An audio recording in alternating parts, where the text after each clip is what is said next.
Nous avons différents invités à vous proposer qui vont, je pense, venir souligner l'apport donc démocratique de la lutte de ces hommes qui parfois ont donné leur vie, mais ont combattu jusqu'au bout pour ce en quoi ils croyaient. Alors, sans plus attendre, j'aimerais vous présenter notre premier invité. Il est un historien émérite. Il est aussi enseignant, professeur au Cégep du Vieux-Montréal, ainsi que chargé de cours à l'Université du Québec à Montréal. Il est le seul à dispenser un cours sur l'histoire des patriotes. Donc, je tiens à vous présenter donc M. Gilles Laporte.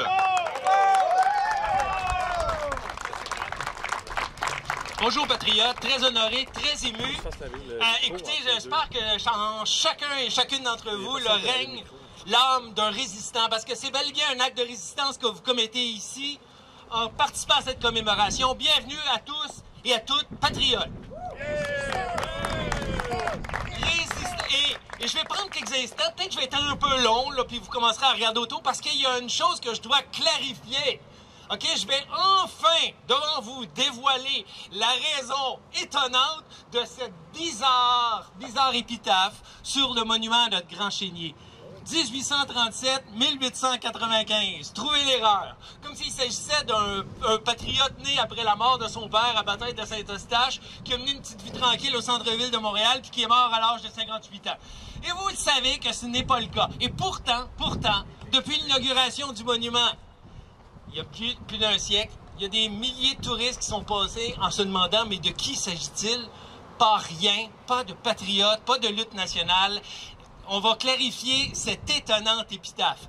D'abord et avant tout, petit peu d'histoire, m'en voudrez pas, pour clarifier une chose. Si on a en tête de grands patriotes comme Papineau, Delorimier, Scott, Nelson, bien sûr, le nom de Chénier est particulier. Ironiquement, ce n'est pas tellement de son vivant que Chénier va faire parler de lui, mais plutôt après son trépas.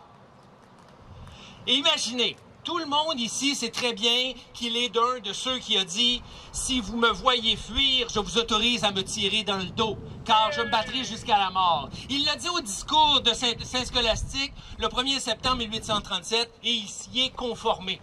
Selon Hello David, ça lui assure une place dans l'histoire. Il a dit qu'il se battrait les armes à la main et il en est mort. Point barre. Sa place dans l'histoire, elle est acquise. Mais qu'est-ce qui s'est passé au juste ce 14 décembre 1837 à Saint-Eustache? Vous n'avez entendu parler.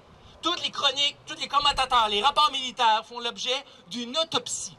Le type a été bel et bien abattu à bout portant alors qu'il fuyait l'église de Saint-Eustache en flammes.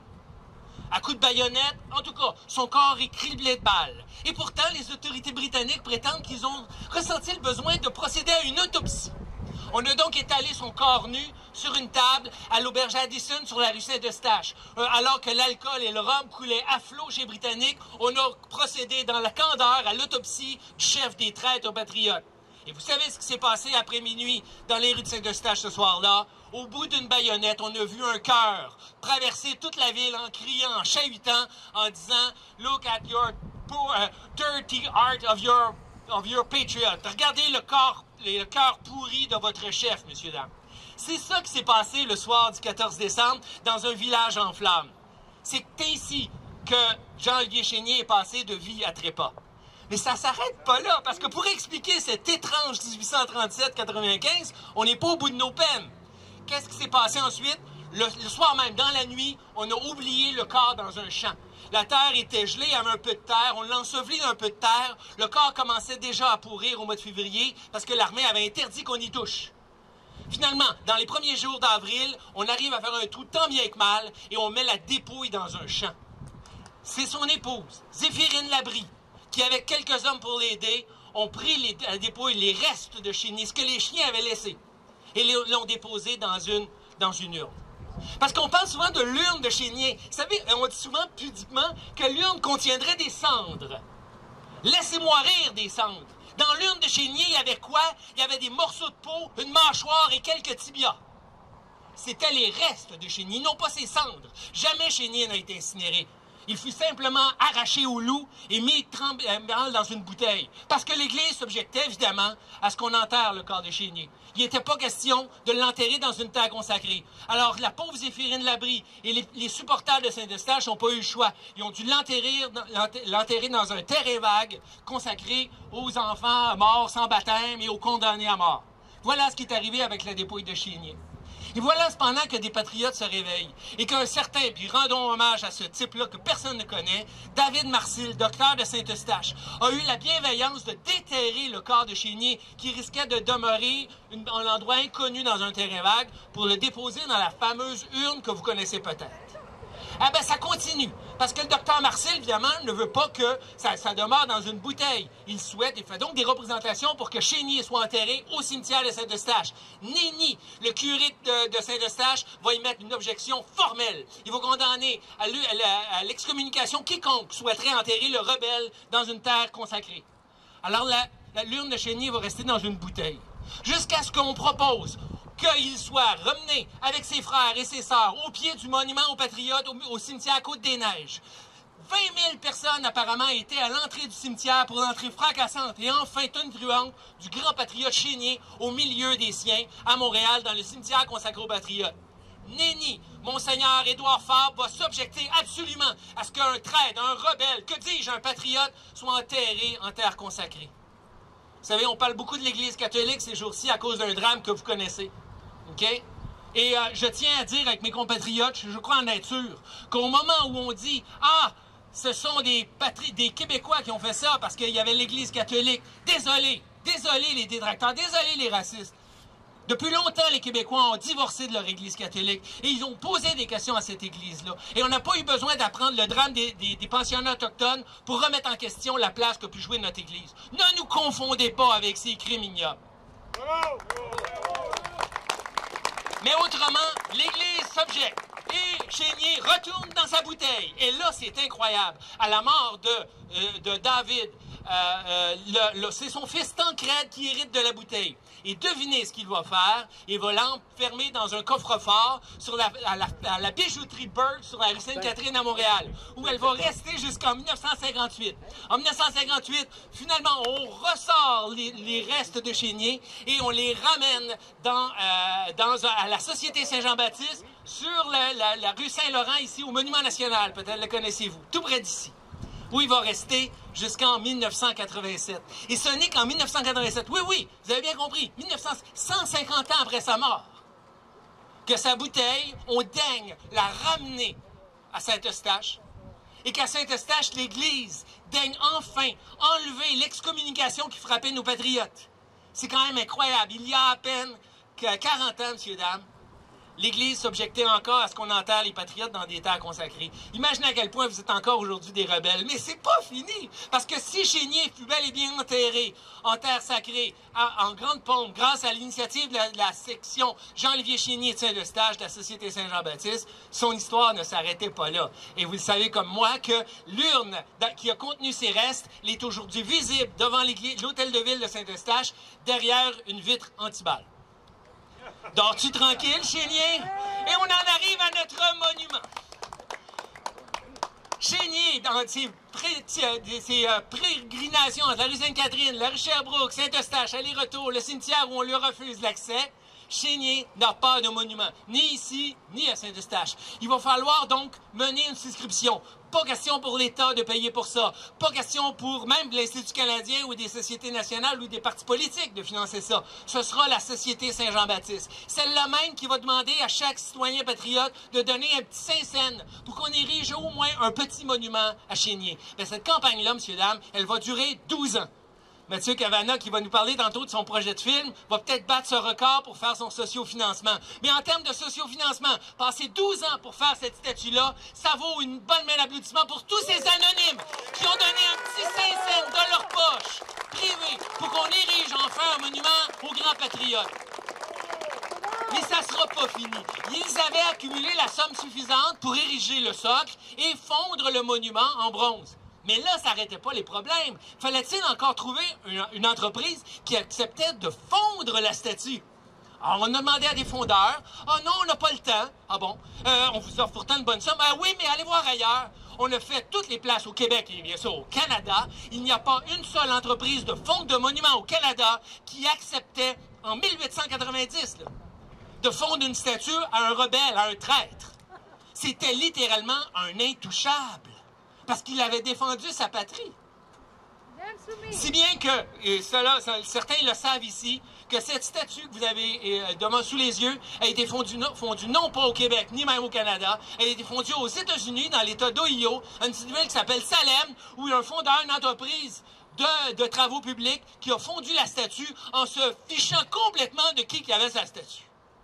Donc, il s'agissait vraiment d'un travail qui était fait à l'extérieur, parce qu'au Canada, il n'y a personne qui voulait faire le boulot. Et finalement, il est inauguré en 1995. Et si, comme vous, je me posais la question, pourquoi cette étrange épitaphe, je crois qu'elle mérite sa place. Elle mérite sa place parce que il aurait fallu pratiquement 60 ans pour qu'enfin le Québec fasse la paix avec ses patriotes. Et en ce sens-là, ce monument, il est très ironique. Il est ironique du retard que nous avions pris en termes de commémoration. Cet homme-là a donné sa vie, point à la ligne, pour son pays, sa patrie, ses enfants. Et ça a pris 60 ans avant qu'on ait un début de reconnaissance. Voilà pourquoi, encore aujourd'hui, on commet un acte de résistance. Alors, il s'agit simplement d'un monument qui a été ensuite établi ici. Pourquoi ici? À cause que c'est un parc. Et ça, c'est la clairvoyance, le génie de Louis-Joseph Papineau. La maison de Papineau, vous avez une chance, elle est tout près. On la voit même d'ici. Remarquable demeure sur la rue Bonsecours. Le terrain ici appartenait à son père Joseph, puis à Louis-Joseph. Il l'a cédé à la ville de Montréal en 1844 à une condition. C'est que jamais ce parc ne soit dévoyé pour des raisons commerciales. Il devra demeurer un parc consacré, libre d'accès pour tous les Montréalais et Montréalaises. Et la ville de Montréal, encore aujourd'hui, est pognée avec cette hypothèque de Louis-Joseph Papineau. Papineau tenait à ce que ça demeure un parc, et ce n'est pas un chum qui l'en a délogé. Donc, Chénier est ici grâce à Louis-Joseph Papineau. Avouez que c'est une filiation remarquable. À distance, il rend ironiquement un hommage à son plus fidèle lieutenant dans les Deux-Montagnes. Si bien que l'aménagement du parc, place Papineau, espace Papineau aujourd'hui, était la ville de Montréal devait le ramener. Bien sûr, il y a eu de l'inquiétude lorsqu'il a été arraché, mutilé, puis entreposé dans un terrain vague. Peut-être avez-vous les informations là-dessus. Jean-François Nadeau était sur la piste, il a fait un boulot remarquable pour retracer le monument qui était perdu. Et Dieu sait qu'il risquait de l'être. J'ai communiqué avec Nadeau récemment, puis je lui ai dit, tu sais, Jean-François, que la ville a ramené le monument Chénier. Il m'a simplement dit, ah ben, vos pressions ont fait la différence. Les pressions ont fait la différence. Bien sûr qu'il y a eu une élection en novembre prochain et puis que notre chère mairesse ne veut pas se mettre d'électeurs à dos, mais saluons néanmoins ce geste. Chénier est de retour chez lui. La statue et le monument ont été réinaugurés pour la Journée nationale des Patriotes il y a 2 semaines. Le monument est magnifique, il est restauré. Chénier a retrouvé son mousquet. Il est à nouveau prêt à reprendre les armes et autour de lui, rallions-nous comme patriotes, comme Québécoises et comme Québécois afin de poursuivre son grand rêve, celui d'un grand pays français et républicain. Merci. Je fais merci et je vois mon cher Christian revenir. Et avant de quitter cet objet, je voulais simplement rappeler une anecdote. Parce que si Chénier était de retour avec ses restes à Saint-Eustache en 87, s'il était ici, il est ici depuis la fin du 19e siècle, dans nos cœurs, sa place n'était pas acquise. Chez les Patriotes, on en avait d'abord pour Papineau, puis accessoirement pour Delorimier ou Wilfred Nelson, vous le savez comme moi. Chénier a toujours eu une place un peu marginale, et pour cause. Je veux vous rappeler une anecdote qui s'est déroulée en mai 1968. Radio-Canada, dans le temps que c'était une véritable société qui parlait français et qui assumait le caractère apparemment biculturel de ce pays-là, avait organisé un concours télévisuel consistant à identifier qui est le personnage historique le plus important de l'histoire du Québec. Ça existait dans les archives de Radio-Canada, ça a été effacé pour des raisons évidentes, parce que c'était magnifique. L'histoire du Canada, c'était qui l'avait écrit selon les 10 finalistes? C'était Frontenac, c'était Champlain, c'était Papineau. On voyait que des noms rappelant notre fierté nationale. Et en 9e place, selon un premier sondage, il y avait Jean-Olivier Chénier, vaguement mort, criblé de balles à Saint-Eustache le 14 décembre 1837. Alors, ça durait 1 heure, une émission où on recevait des appels, où on montait, il descendait. Papineau est en tête à un moment donné, il est redescendu au profit de Frontenac et puis de Champlain. Et puis, s'est pointé au micro devant la foule aux heures de grande écoute, un jeune homme qui est arrivé, qui formait le comité Chénier. Ce jeune homme-là avait une énergie fantastique. Il a immédiatement rappelé les hauts faits d'armes de Chénier. D'abord, ses convictions profondes, son sens du sacrifice, son dévouement, et il a emporté le suffrage. Avant la fin de la soirée, Chénier était passé de la 9e à la 1re place. En 1968, la Société Radio-Canada couronnait Jean-Olivier Chénier, personnage le plus important de notre histoire. Et ce jeune homme est ici avec nous aujourd'hui. Ce jeune homme est ici avec nous aujourd'hui. Oh, il était déjà fort en gueule. Il était déjà capable de captiver quiconque l'écoutait. Je pense qu'il est quelque part ici.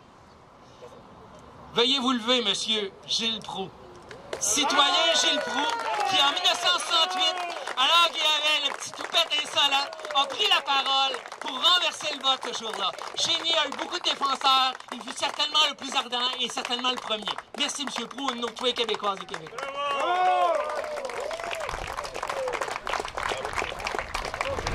Quel hommage bien senti, quel récit inspirant de la part de Gilles Laporte. Gilles Laporte, mesdames et messieurs.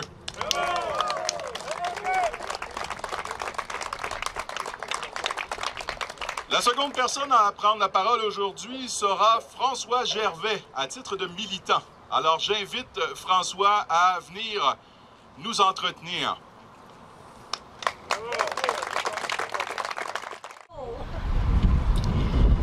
Mes chers camarades, de tous les récits historiques, de tous les modèles d'hommes à suivre, celui de Chénier s'y distingue de par sa voix forte et intarissable, sa stature d'homme à l'échine infaillible et par sa foi absolue dans la cause de son peuple, par l'amour de ses compatriotes, un amour qui, comme nous le savons tous, l'a conduit jusqu'à l'ultime sacrifice. Un destin tragique pour ce jeune docteur, à qui la Providence confia les immenses talents de chef-né, de guerrier illustre et d'un homme complet qui a fait le labeur de son époque. Il s'est engagé dans une lutte aussi juste qu'inégale, avec tout ce que c'est dégagé, une saine pulsion de vie et de jeunesse. N'ayons pas peur de nommer le réel comme il se doit, si nous voulions porter notre drapeau comme le commandait l'honneur des insoumis de cette époque. L'alliage devait être complété avec un mousquet dans la main droite.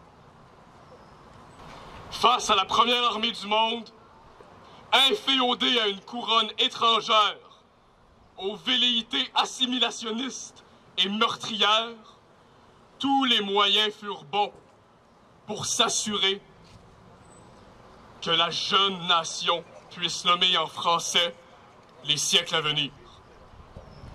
Pourquoi commémorer Jean-Olivier Chénier? Pour que sa mémoire nous anoblisse, nous guide dans des moments de doute lorsque nous ne savons plus pourquoi nous nous battons. Commémorer Chénier, c'est le faire vivre parmi nous. C'est prendre le meilleur de l'homme pour s'élever collectivement. C'est aussi se rappeler de l'administration apatride et désincarnée de la ville de Montréal qui laissa ce monument en piteux état au fin fond d'une ruelle, l'ayant jeté avec le même respect que lorsque l'on jette un déchet, une désuétude que l'on ne se sert plus. Aujourd'hui, nous lui nous lui rendons ses lettres de noblesse. À nous de parachever son œuvre pour qu'il ne soit pas mort en vain. Chénier, nous, tes fils, se souviendrons de toi. Nous gardons ton nom en vie, non pas comme l'on garde en vie une blessure vive, pour se morfondre ou se complaire, mais parce que ton nom porte l'espoir. Ton nom, nous le jetons à l'avenir. Nous le jetons à nos enfants, avec toute l'espérance et l'impatience que nous commande ton histoire.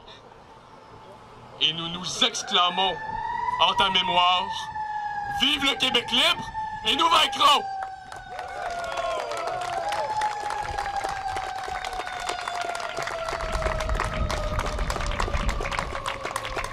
On voit que même les services d'incendie reconnaissent l'urgence de la chose et du combat pour la langue, mesdames et messieurs. Oui, il ne faut pas éteindre le feu, bien au contraire. Alors, des bûches dans le foyer, comme vous dites, absolument. Alors, c'est maintenant au tour donc d'un producteur de films qui travaille sur un projet très senti présentement. Donc, une production qui portera sur notre héros du jour. Et j'ai nommé donc, pour nous entretenir de la chose, Mathieu Trottier-Cavana.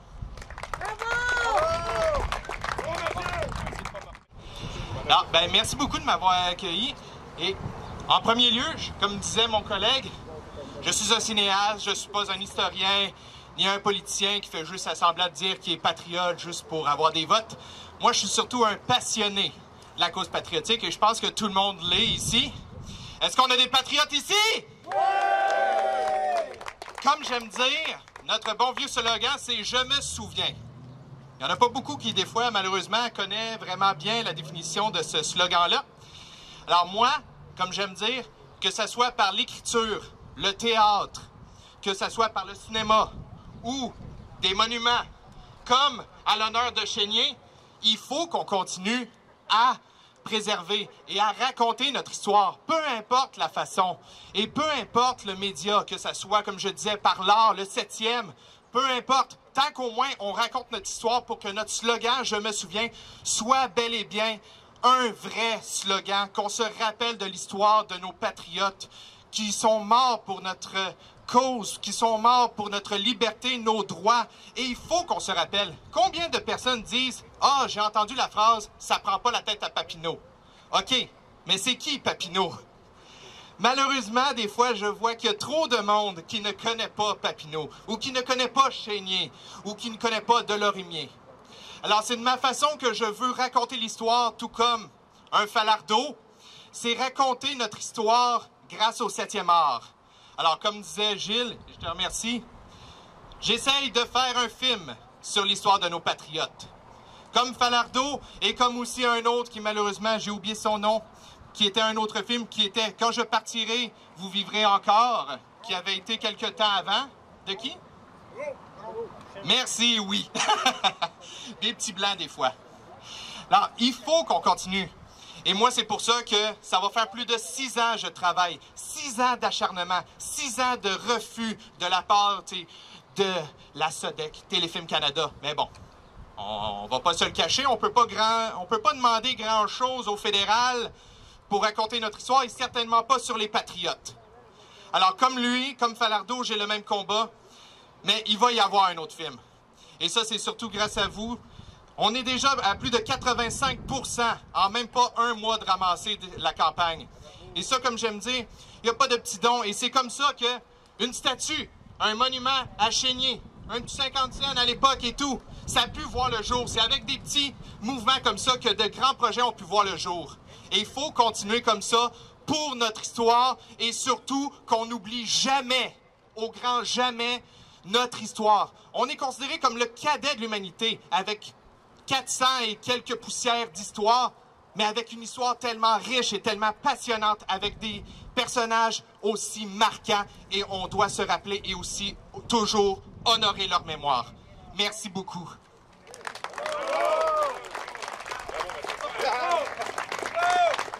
J'inviterai donc maintenant le représentant du mouvement pour les jeunes souverainistes de s'avancer. Alors, je demanderai à Jacques Martin, donc, de venir nous entretenir ici en avant. Alors, bonjour. Juste mettre les points sur les i. Je suis pas porte-parole ou rien, je suis un simple militant. Je vais vous parler un peu de notre organisation, le Mouvement des jeunes souverainistes.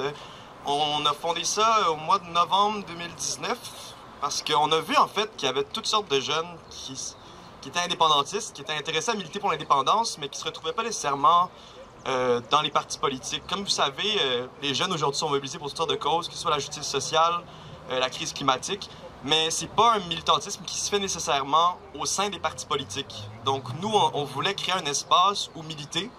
En dehors de ça, on a fait des manifestations. Tout récemment, on a organisé avec la Société Saint-Jean-Baptiste une manifestation sur le français. On a fait une marche pour les Patriotes et on va faire quelque chose pour la Saint-Jean qui s'en vient aussi. Donc, vous pouvez suivre ça sur Internet comme les jeunes font ça pour s'organiser. Alors, mes chers amis, la mémoire est une drôle de bébite. Certains en ont beaucoup pour les choses banales du quotidien. Certains en ont une qui leur fait oublier leur dernier repas. Mais ils se souviennent de tout l'alignement du Canadien en 93 et des points de chaque joueur en série. Mais d'autres comme moi aussi se souviennent des dates, d'événements historiques de tout genre. Mais ensuite, ce qui est difficile à cerner, c'est la mémoire collective. Parce que, avant tout, une des seules manières qu'on peut l'évaluer, c'est comment elle s'inscrit physiquement. À ce titre, Montréal, où la rue Wolfe jouxte à la rue Montcalm, ou les monuments à McDonald ou à Nelson, toisent du regard de l'Ouest des monuments à Camille Lorrain ou Félix Leclerc. Montréal a l'air pas mal mélangé dans sa mémoire. Un peu écartillé, mettons.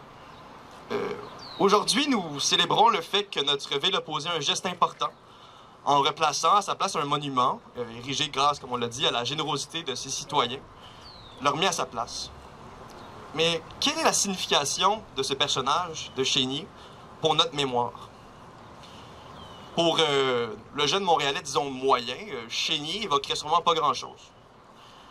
C'est drôle, quand on pense qu'il y a 50 ans, des jeunes d'à peu près mon âge ont pris les armes dans un groupe qui portait son nom.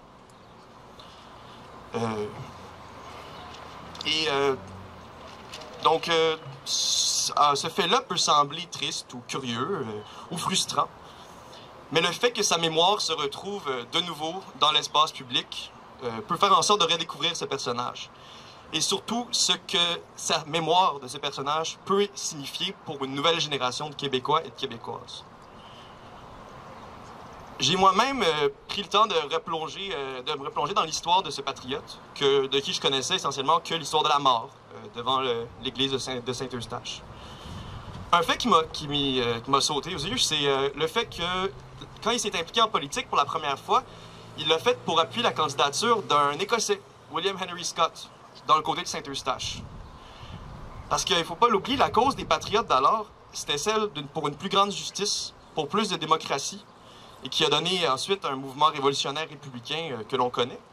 Mais c'était comme on l'a vu avec des personnages comme les frères Nelson et comme ce monsieur Scott. C'était un mouvement qui ne discriminait pas sur la nationalité ni sur la religion et qui revendiquait plus de droits pour les femmes. Pour un jeune implanté de mon âge, la célébration de 67-38, ça peut sembler des fois un peu mononcle. Mais je vois aussi beaucoup de mes camarades qui se revendiquent directement de la mémoire de ce soulèvement pour son caractère révolutionnaire, comme les Felkistes l'ont fait avant nous. Je vais vous citer Miron qui disait « Donne la main à toutes les rencontres, pays, ô toi qui apparaît, par tous les chemins défoncés de ton histoire. » Ces vers, pour moi, ça dit ce que ce pays doit être. Un pays qui donne la main à toutes les rencontres, donc peu importe l'origine des personnes, ils seront accueillis comme des frères et des sœurs. C'est un pays qui a un passé trouble, un peu triste, mais qui aura vu passer à quelques moments de son histoire des hommes et des femmes comme le Chevalier de Lorimier, Gérald Godin, Pauline Julien ou Paul Rose et M. Chénier, qui ont semé, en quelque sorte, les gemmes de la liberté. Merci. Bravo! Merci.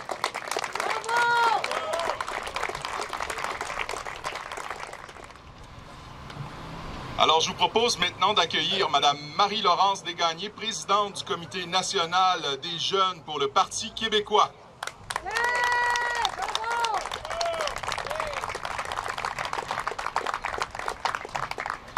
Mon Dieu, ça fait une belle brochette de jeunes cet après-midi. D'abord, merci à tous d'être présents aujourd'hui.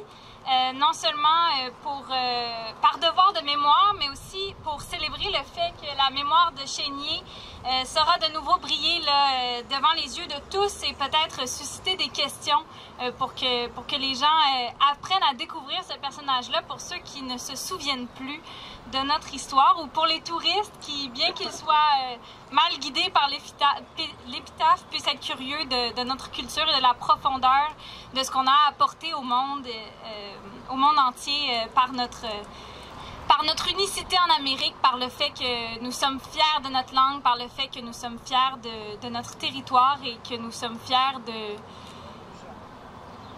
J'ai entendu de nos jeunes, j'aime bien ça comme façon de finir la phrase.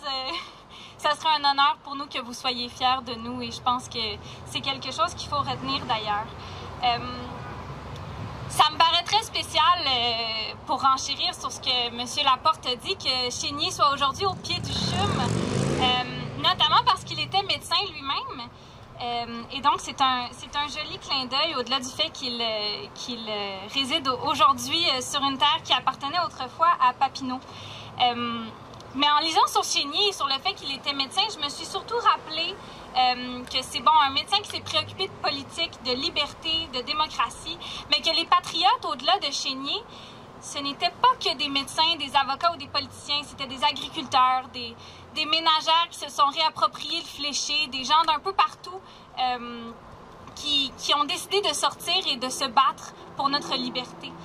Des gens à qui on peut tous et chacun s'identifier. Parce que oui, on peut aspirer au courage de ces grands-là qui ont droit à leur monument, mais tous et chacun de nous peut aussi poser des petits gestes pour notre indépendance, pour notre liberté. On peut tous contribuer à ce combat-là, même si on n'a pas nécessairement le micro ou même si on n'a pas nécessairement le titre de chef ou de leader. Donc, les Patriotes, c'était une série de gens comme vous et moi, si on veut, rassemblés principalement autour de quelques villages, de quelques chefs. Et sans ces gens-là, ces hommes et ces femmes courageux et anonymes, il n'y aurait pas eu de rébellion patriote. Il n'y aurait pas eu non plus de monument à Chénier, comme M. Laporte l'a dit. Et donc, ce que nous célébrons aujourd'hui, c'est non seulement le courage d'un homme et d'un symbole, mais c'est aussi le courage de nombreux anonymes qui reposent dans son ombre et qui ont suivi sa trace. Ce monument-là, c'est donc une belle façon de lui rendre hommage, mais aussi de rendre hommage à chacun de nous, de nos ancêtres ou de ceux qui nous ont précédés. C'est une belle façon de le faire, de poursuivre à tous les jours le combat pour notre indépendance nationale, mais la plus belle façon de le faire, c'est vraiment de prendre la rue, de militer, d'aspirer à nous aussi prendre la parole et poursuivre leurs traces. Le combat pour notre indépendance nationale, pour notre liberté, c'est un combat légitime et pourtant, tant de personnes vont vouloir le piétiner, le faire oublier ou même le voler. Et on ne peut pas les laisser faire. Et donc, aujourd'hui, ce que je suis venue vous dire, c'est qu'il faut reprendre la parole et faire entendre notre discours.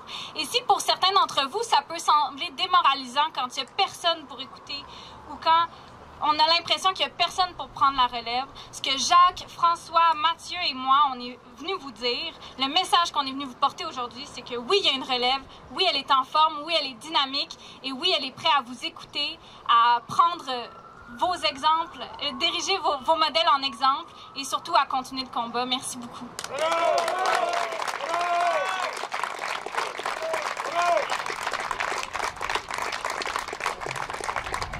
Plusieurs d'entre vous connaissez Radio Infocité, donc cette station virtuelle sur le web avec radioinfocité.com et le pilier, le fondateur et le principal animateur donc du Journal du Soir. Je tiens à vous le représenter. J'ai nommé François Saint-Louis. Et mon vieux François.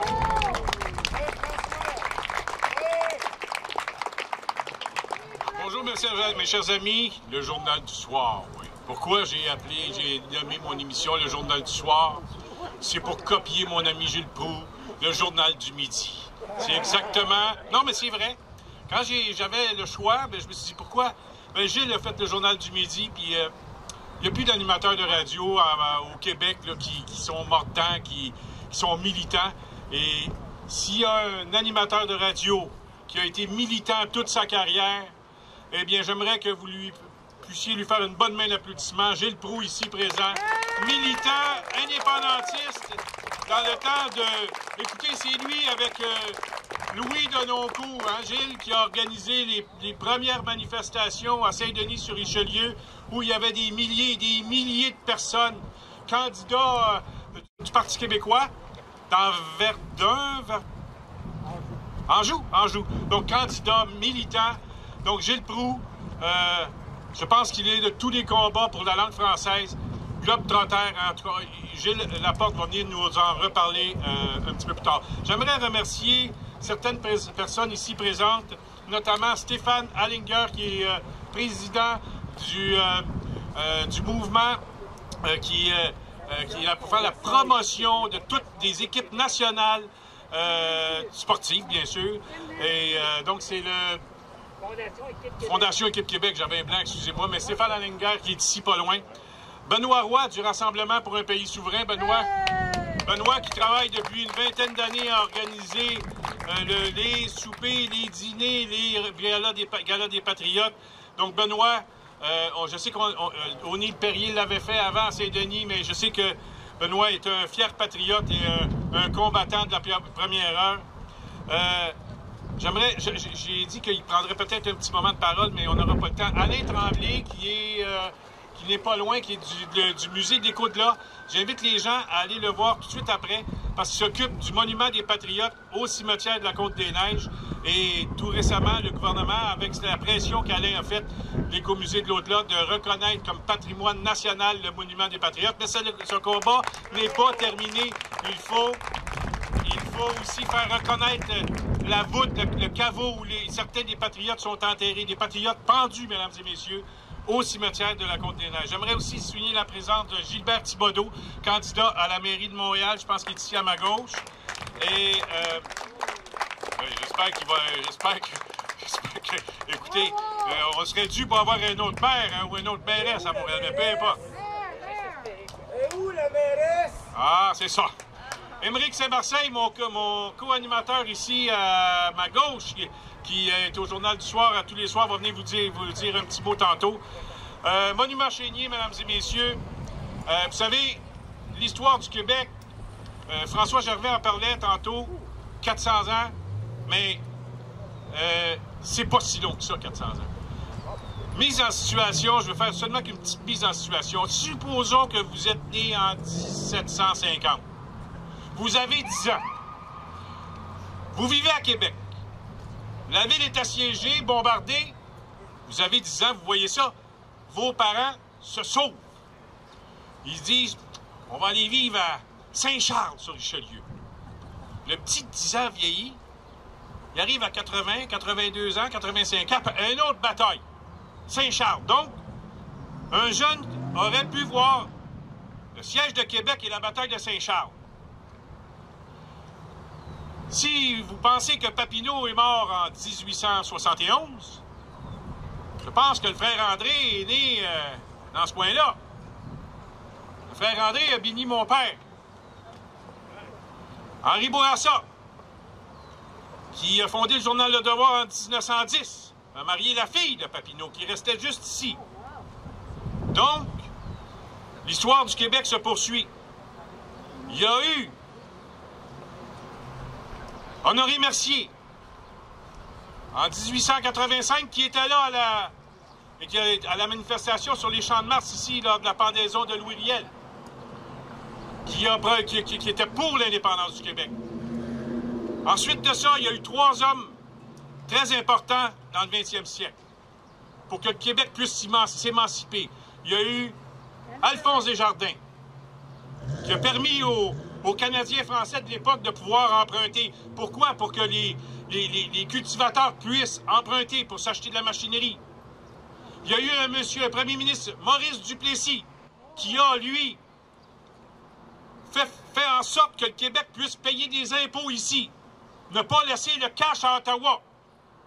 Ensuite de ça, il y a eu Jacques Parizeau, SGF. Tout ce que vous savez sur Jacques Parizeau. Si on a pu nationaliser Hydro-Québec par les banques à New York. Vous savez qu'il n'y a pas une banque au Canada qui voulait prêter de l'argent au gouvernement du Québec pour nationaliser. Bien, Duplessis avait assuré un certain pouvoir économique en récoltant des impôts. Parizeau a pu se baser là-dessus. Donc, vous voyez, 1750, 60, 1837, on voit les Honoré Mercier, on voit les Henri Bourassa, on voit les Chanoine-Gou, on voit ensuite de ça apparaître les Jacques Parizeau, et bien sûr René Lévesque. Ce qui fait que l'histoire du Québec, mesdames et messieurs, est courte. Mais nous sommes responsables de cette histoire. Et j'aimerais vous citer un petit bout de phrase que j'ai vu hier. Pour les gens qui vont passer ici, ils vont se dire qu'il y a des gens qui vont être ici autour de Chénier et qui vont se dire, qui est donc ce monsieur avec un fusil qui pointe vers l'avant? Comme pour nous inviter à ne reculer devant rien. Eh bien, moi, je vous dis une chose. La souveraineté du Québec, c'est non négociable. Et il y a une chose qu'il faut viser, c'est la souveraineté du Québec, mesdames et messieurs, et rien de moins. Merci tout le monde. Et merci en passant de vous être présentés. On aurait aimé ça avoir des centaines et des centaines de personnes. Mais dites-vous une chose ici, présentes sont les vrais. Ciao. Vrai patriote! Vrai patriote! J'ai demandé au sympathique MC de pouvoir intervenir à ce moment-ci pour présenter la prochaine prise de parole. Je vais être rapide. Il fait chaud. Je veux simplement clarifier une chose. C'est que derrière toutes les initiatives menant au retour de Chénier à sa juste place, il y a un acteur historique incontournable. Je l'ai évoqué rapidement tantôt. Si il y a eu le retour de Chénier en terre, c'est grâce à la Société Saint-Jean-Baptiste de Montréal. S'il y a eu un monument érigé aux Patriotes au cimetière Côte-des-Neiges notamment, c'est grâce à la Société Saint-Jean-Baptiste de Montréal. Si ce monument ici est présent, c'est d'abord à cause des efforts surhumains déployés par la Société Saint-Jean-Baptiste afin de ramener Chénier chez lui dans sa métropole. Et il s'agit en somme d'une société qui est là depuis 1834, qui est fiable. Quiconque ici a une âme patriotique et souhaite soutenir une société, je veux simplement rappeler la très grande fidélité de la Société Saint-Jean-Baptiste à ses engagements de départ jusqu'à nos jours. Une société qui a su se renouveler et de belle façon, je dirais, ces dernières années. J'en profiterai aussi pour faire un clin d'œil. Si tout le monde ici, moi je pourrais dire, est désemparé à l'idée qu'aucune plaque ne permette aux gens qui visitent des patients au CHUM, qui se baladent dans le parc, de pouvoir en apprendre davantage sur Chénier, il y avait auparavant un panneau explicatif. Ce panneau a disparu.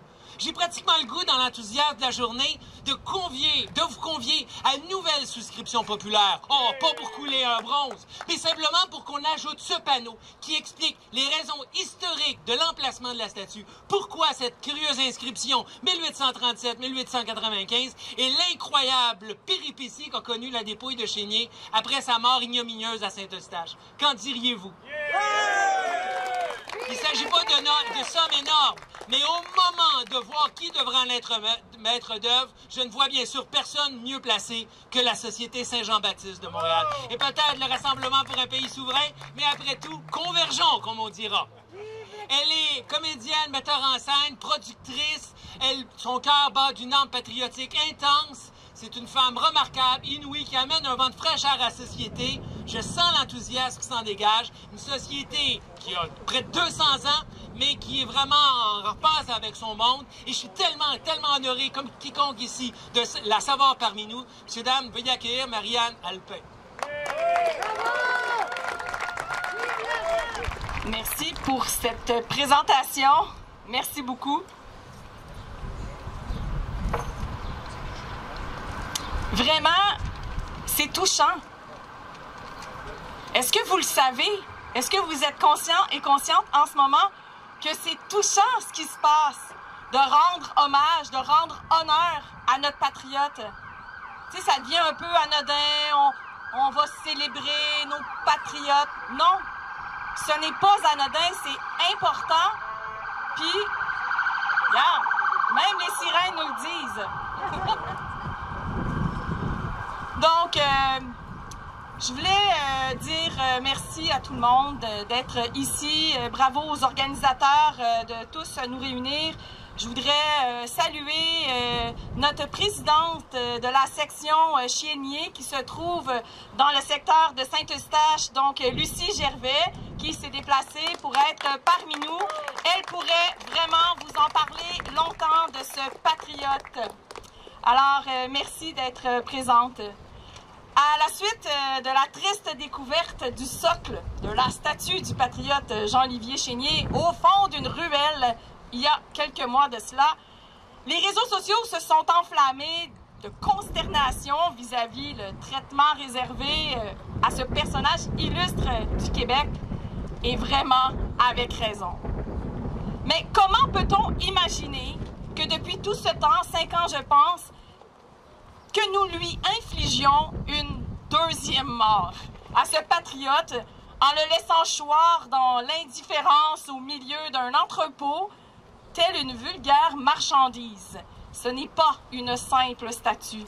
Il y a toute une âme à l'intérieur. Rappelons qu'en 1887, comme M. Laporte nous le témoignait, c'est la Société Saint-Jean-Baptiste qui avait mené une campagne de financement populaire afin d'ériger une statue pour rendre hommage à ce grand chef patriote, mort en héros en compagnie de ses braves à Saint-Eustache. Oui, je suis ensevelie par le drapeau du Québec, ça va. Quand je mourrai, vous pouvez m'envelopper là-dedans. Donc, oui, c'est une très belle idée et je m'engage réellement à faire en sorte qu'il y ait une plaque explicative parce que c'est un peu mélangeant les dates, là, hein? Donc, je m'engage personnellement à faire en sorte que ça puisse se faire. Lors de son inauguration au Square Vigée en août 1895, devant un parterre de 2000 personnes, on déclara avec ferveur « La mémoire du patriote qui a versé son sang pour la cause de la liberté est digne d'être honorée par tous ceux qui partagent les bienfaits de cette liberté tels que vous, mesdames et messieurs. » Oui, oui, vous pouvez applaudir Monsieur Chénier. Alors, si aujourd'hui nous fêtons le retour de la statue à sa place, la lutte ne s'arrête pas là. Présentement, nous assistons ni plus ni moins à l'effritement de notre richesse patrimoniale, à l'effritement de notre histoire nationale et donc à notre propre effritement, de notre propre fierté. Ça passe par là. La saga entourant la statue du patriote Chénier est vraiment le parfait exemple pour le comprendre.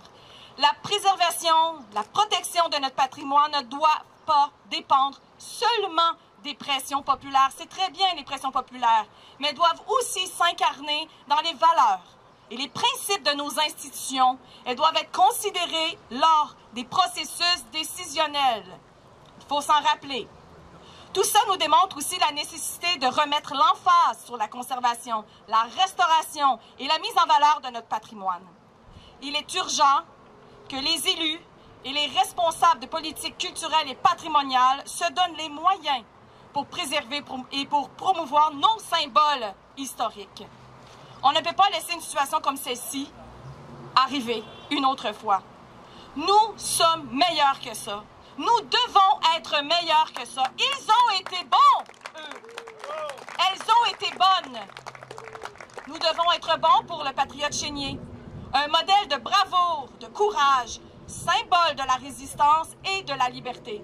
Pour nous-mêmes, héritiers, et vous-même, héritiers de son sacrifice, mais surtout pour celles et ceux qui suivront après nous. Nos futurs porte-étendards de la culture, de l'histoire québécoise. Et je termine en disant « Vive le Québec libre! » Excellent. Et avant de redonner le micro à notre maître de cérémonie, je voulais vous faire une annonce. Demain, au Jésus, la Société Saint-Jean-Baptiste de Montréal produit et met en scène un hommage à la langue française. La fierté, ça passe aussi par ça, et par les spectacles, par les mots. Ça aide à ouvrir certaines cages thoraciques et ça fait palpiter le cœur. Alors nous aurons sur scène France Castel, nous aurons des Judy Richards, des Patty Gallant, des gens qui parlent anglais mais qui parlent français. beaucoup le français. Nous avons également sur scène les Alpha Rococo. Nous avons plusieurs artistes. Je vous prie, vous pouvez suivre en ligne ou vous pouvez acheter des billets. Je ne suis pas sûre qu'il en reste, mais bon, ça passe aussi par là, la fierté. Voilà, je vous souhaite une très belle fin de journée. Bravo! Merci! Il est maintenant temps de vous présenter un personnage. Parce que ça en est un, mesdames et messieurs, il faut le dire. Il est un globe-trotteur, comme l'a dit tout à l'heure François Saint-Louis. Il est un animateur hors pair qui a envoyé quelques personnes en bas des escaliers au fil du temps, mais à juste titre, doit-on ajouter. Il est un photographe, il est, bref, un chroniqueur qui, du lundi au vendredi, égaye nos matinées.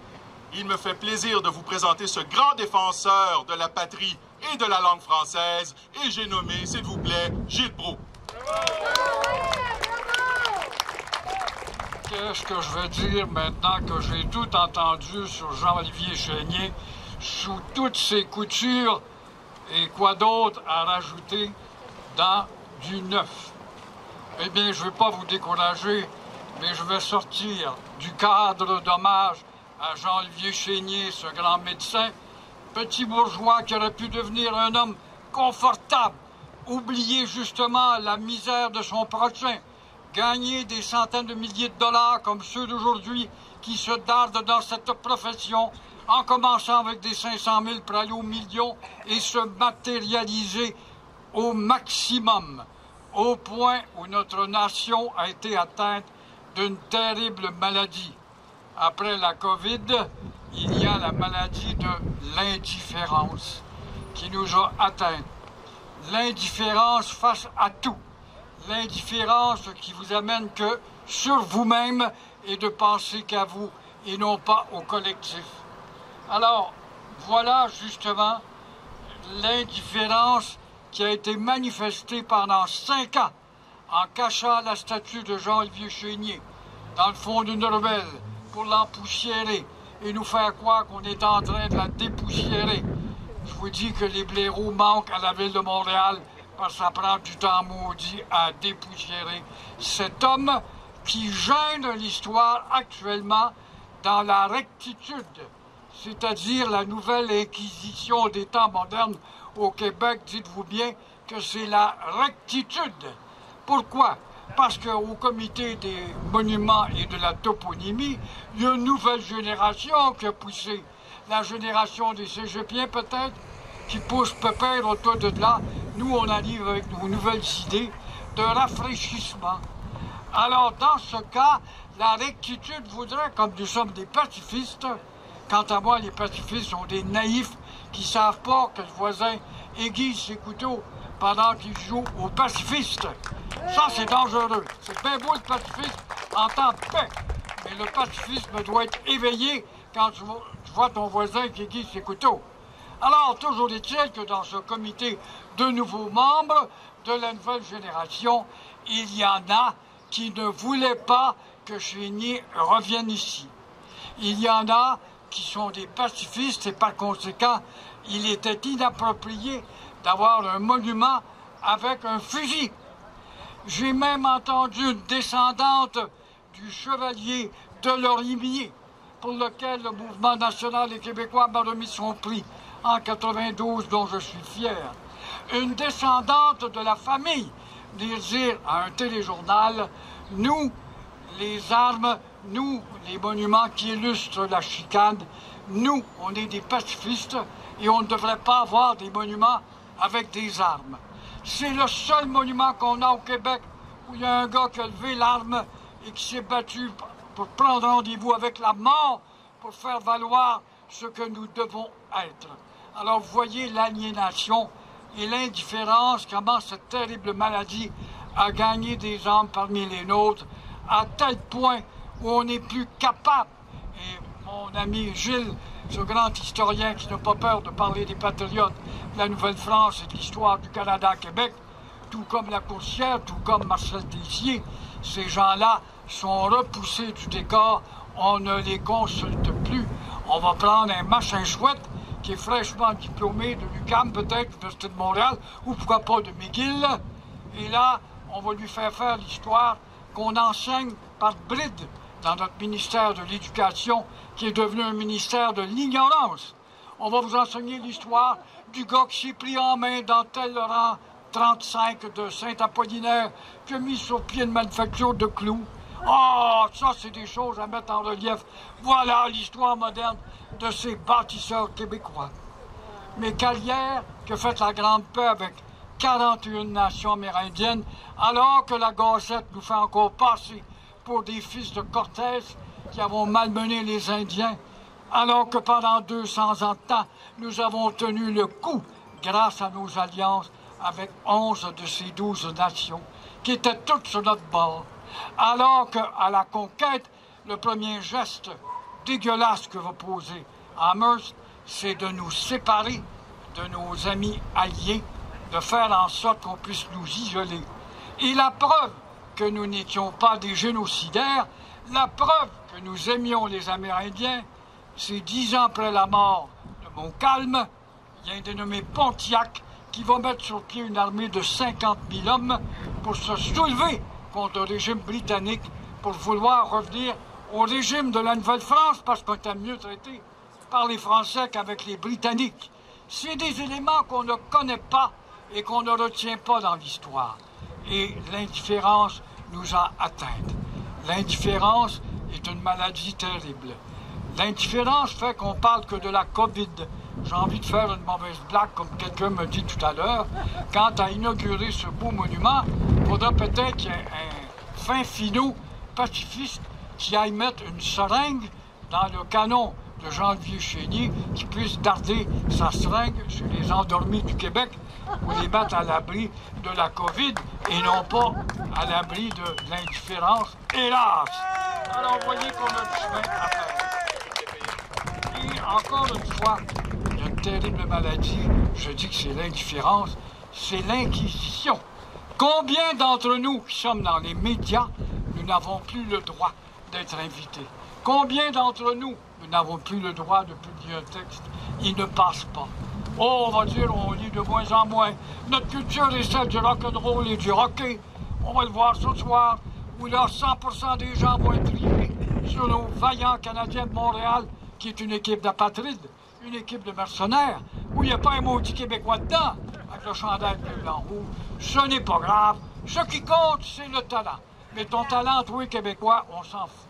C'est drôle, quand on regarde les joueurs, je regardais hier, justement, les Bruins de Boston et aussi les Highlanders, et j'ai vu 3 ou 4 Québécois, des noms français, qui étaient des vedettes qu'on refuse chez nous, parce qu'il y a une volonté, encore une fois, d'effacement dans la société québécoise par ceux qui s'appellent nos élites. Et le gouvernement du Québec, qui est une coalition, ne nous représente pas tant bien que ça. Le gouvernement du Québec est une coalition dans laquelle coalition il y a des éléments rébarbatifs à l'affirmation du Québec. Legault a beau sortir de son torse des belles phrases, le premier ministre qui parle le plus mauvais français dans l'histoire, en passant, ça on ne le dit pas, on ne le note pas parce qu'il est aimé, mais qui nous sortent des belles phrases autonomistes, mais pour ne jamais aller plus loin et mettre du concret, de poser l'action après le verbe. Ça s'appelle un nationalisme verni, ce à quoi on nous a habitués.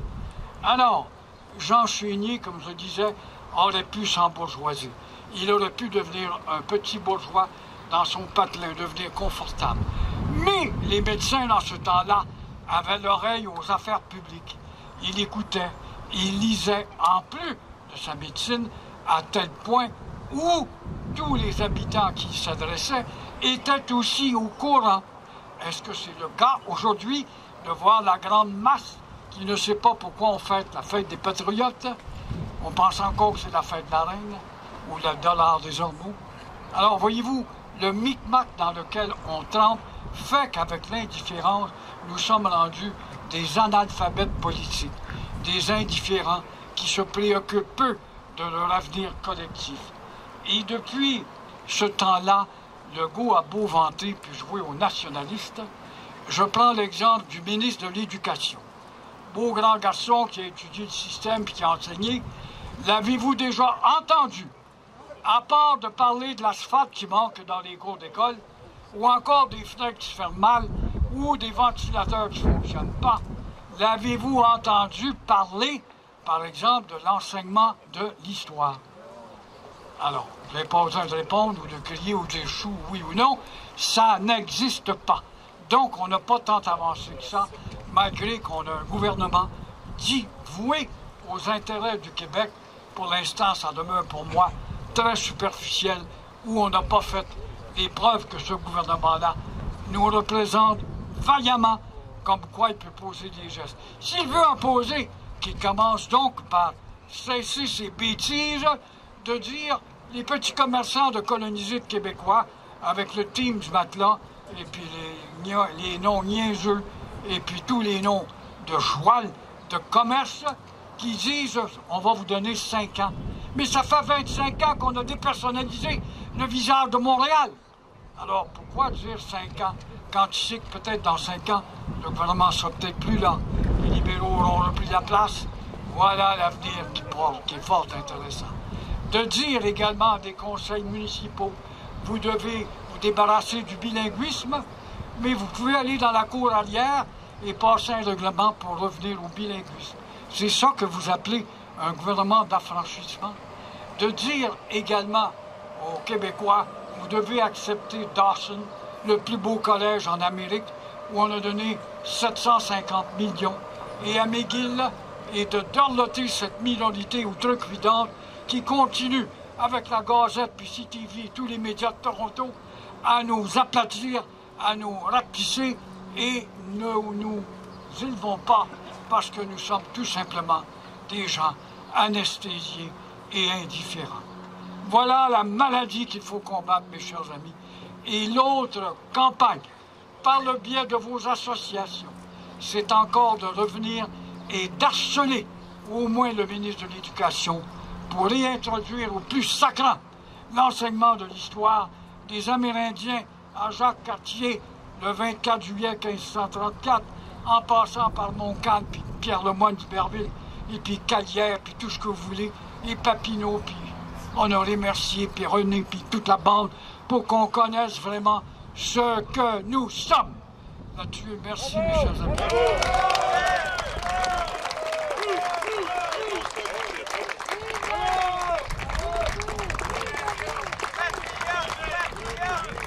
Bravo, M. Proulx, un constat très, très lucide, en particulier à ce qui a trait du gouvernement caquiste qui, malheureusement, déçoit énormément. Alors, nous en sommes à la conclusion de ce rassemblement et pour ce faire, on ressent encore l'urgence de la chose. Nul autre que Émeric Saint-Marseille qui vous entretiendra un petit moment. Alors, je vous prie de l'accueillir chaleureusement.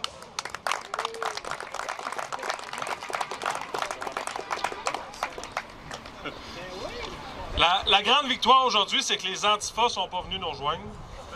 Ça, c'est une très bonne chose, premièrement.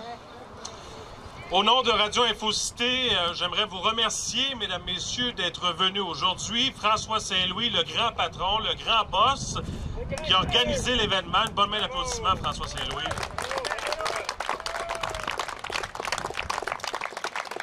Martin-Joseph Lamontagne à la technique, Jean-Marc Drolet, Jeannot, Charles-Philippe Gervais, Jean Saint-Louis, le frère de l'autre, Mathieu Trottier-Cavana, que je vous invite à aller encourager pour son film Aux âmes patriotes. Adrien Lorion, qui, les auditeurs en ondes, là, avec nos caméras, le voient présentement, s'est occupé de tout le graphisme. Sylvain Guay, qui est là avec nous, notre collègue, et bien sûr, mesdames, messieurs, celui qui a animé cette journée de main de maître, même s'il est arrivé en retard. Merci à la Ville de Montréal. Christian Derry, mesdames, messieurs. Merci à vous tous d'avoir été là. Merci aux auditeurs qui sont en ondes, qui nous écoutent actuellement sur radioinfocité.com. Et on se dit à la prochaine.